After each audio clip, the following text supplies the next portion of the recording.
Mass shooting at school devastates Tumbler Ridge community.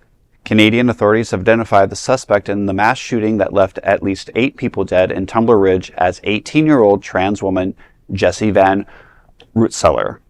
Police say 1 adult educator and 5 students aged 12 to 13 were found dead at Tumbler Ridge Secondary School. At least 25 others were injured. Van Rootselaar's mother and stepbrother were also found dead at the family home. Investigators believe they were shot prior to the attack at the school.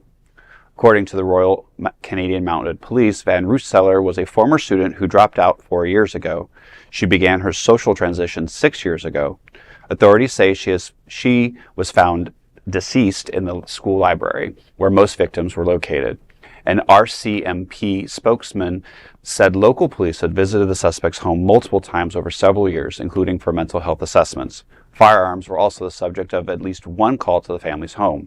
Soon after the shooting was reported at 1:20 p.m. Pacific time, police issued an alert for a female in a dress with brown hair. Authorities say they have not found a note or identified a motive behind the shooting.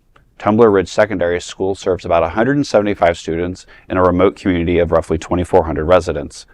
Officials say this is tied as the third deadliest mass shooting in Canada. First,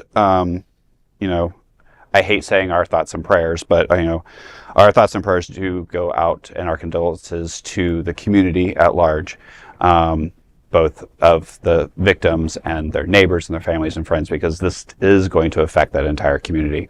I also want to put on this that this shooting cannot and should not be blamed on somebody who is trans. That has nothing to do with it. This shooter, unfortunately, had something in their life that went wrong, and unfortunately had access to firearms, unfortunately did not get the mental health care that they needed, which we have talked about all the time. It had nothing, I'm going to say this, it had nothing to do with the fact that they were trans. They could have been anybody. They could have been male, female, black, white, trans, straight. Two things can be true at once. You could be a transgendered person and also be somebody who commits a crime like this. Absolutely, but with everything that's going on against the trans community, I don't want that to be the sticking point. And so that's why I'm saying what I'm saying. This is a tragedy, and the fact that she was trans should have nothing to do with the fact that this was a tragic shooting. Absolutely. I think that we can hold complexity in our mind here at this table because we're all very educated.